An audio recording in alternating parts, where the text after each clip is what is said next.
नमस्कार विद्यार्थी मित्रांनो, तुमच्या ज्या काही कमेंट्स आहेत होमगार्ड संदर्भातील असतील किंवा मग वनसेवकाच्या संदर्भात असतील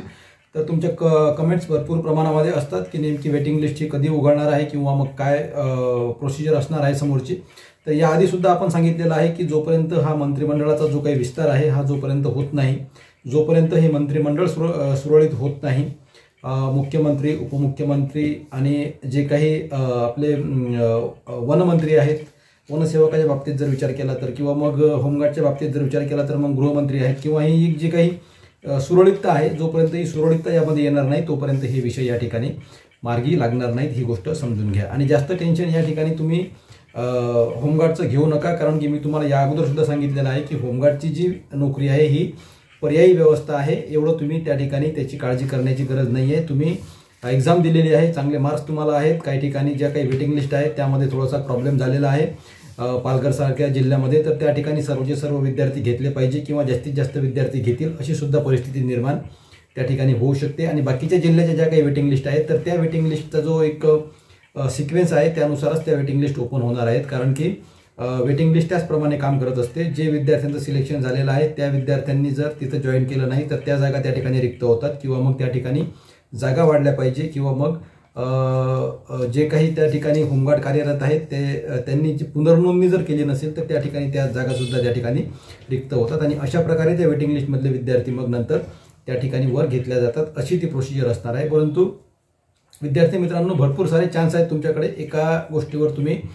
लक्ष केंद्रित करू नका, एकाच फक्त भरोशावर तुम्ही राहू नका। होमगार्डच्या पोलीस भरती आहे, आरोग्य भरती आहे, अभ्यास कंटिन्यू ठेवा, तुमची जे काही फिजिकल आहे ते फिजिकलसुद्धा कंटिन्यू ठेवा। आता या महिन्यामध्ये डिसेंबरमध्ये त्यांनी सांगितलेलं आहे की पोलीस भरतीसुद्धा होणार आहे, तर त्याचंसुद्धा अजून काही जोपर्यंत हे सरकार सुरळीत होत नाही तोपर्यंत हे विषय क्लिअर होणार नाहीत, ही गोष्ट लक्षात घ्या। आता जो मंत्रिमंडळाचा विस्तार आहे, हा मंत्रिमंडळाचा विस्तार जो आहे हा 11 किंवा 12 तारखेला होणार आहे असं त्यांनी सांगितलं होतं,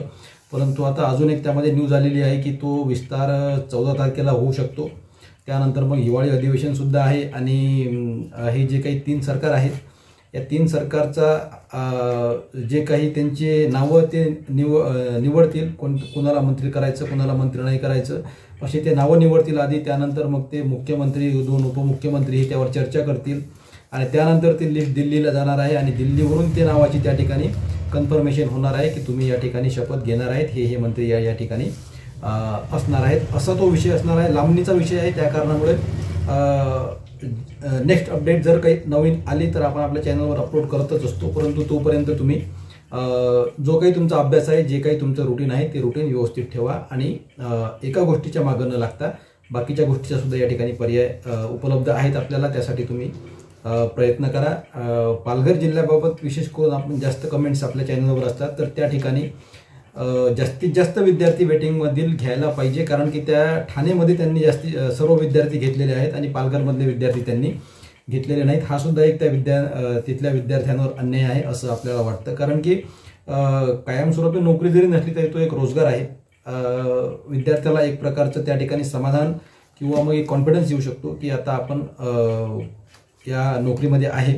त्या कारणामुळे बाकीचे ज्या काही त्याचे टार्गेट असतात आयुष्यातले, अभ्यास करायचा जो काही एक उमेद असते ती त्या ठिकाणी तो जोमाने पुढची तयारी करू शकणार आहे, कारण की त्याला त्या ठिकाणी आपण आता नोकरीमध्ये आहे असं त्याला तिथं मेंटली वाटणार आहे। कारण की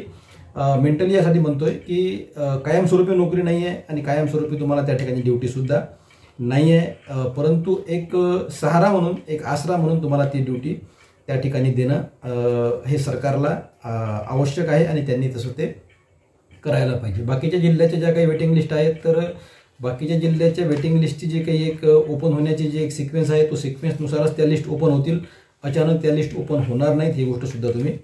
समजून घ्या, लक्षात घ्या। आणि यामध्ये आता राजकारणसुद्धा आपल्या ज्या काही राजकारण त्यामध्ये असतंच, कारण की ज्या काही नोकर भरती जी असते त्यासाठी मग शासन निर्णय, जागा किती आहेत, प्रस्ताव किती आहेत, त्यानंतर किती जागा भरायच्या आहेत, त्यानंतर मग कॅटेगरीच्या जागा कुठल्या आहेत, काय आहे, हे सर्व त्यांना त्या ठिकाणी कॅल्क्युलेशन करून त्या ठिकाणी जागा भराव्या लागतात, नवीन भरती त्या ठिकाणी त्यांना करावी लागते। टेन्शन घ्यायचं नाही आहे, तुमचा अभ्यास, तुमची रुटीन कंटिन्यू ठेवा आणि याकडे आपलं लक्ष राहणारच आहे। नवीन अपडेट आल्याबरोबर आपण त्या ठिकाणी तुम्हाला अपडेट देण्याचा प्रयत्न करणार आहोत, परंतु सध्या जे काही वातावरण आहे हे राजकीय वातावरण अत्यंत संथ गतीने सुरू आहे आणि या ठिकाणी निर्णय घ्यायला हे जे अधिकारी लोक आहेत यांना वरूनच आदेश नसल्या कारणामुळे या ठिकाणी हे निर्णय घेऊ शकणार नाही आहेत. जोपर्यंत क्लिअरिटी या विषयात येत नाही तोपर्यंत हे विषय असेच राहणार आहेत. जेव्हा मग हे मंत्रिमंडळ वगैरे याचा विस्तार होईल आणि आपापल्या खात्याचे मंत्री त्या ठिकाणी त्यांना ते मंत्रिपद देण्यात येईल आणि मग नंतर मग ते त्या विषयावर चर्चा करतील, त्या विषयावर निर्णय घेतील आणि मग नंतर वेगवेगळे GR ते पास करतील, असा हा विषय असणार आहे. तुम्हाला ही अपडेट द्यायची होती. होमगार्ड आणि वनसेवकाचे जे काही विद्यार्थी असतील काही हरकत नाही आहे, तुम्ही तुमच्या कामामध्ये बिझी राहा आणि नवीन अपडेट जर होमगार्डची आली किंवा मग वनसेवकाची आली तर आपल्या चॅनलवर आपण या ठिकाणी अपलोड करणार आहोत. त्यासाठी चॅनलला सबस्क्राईब करून ठेवा, बेल आयकॉन या ठिकाणी प्रेस करून ठेवा. अजून काही तुमचे प्रॉब्लेम असतील तुम्ही कमेंट्समध्ये तसं सांगा, त्यावर सुद्धा आपण व्हिडिओ या ठिकाणी बनवणार आहोत. ओके, धन्यवाद, थँक्यू.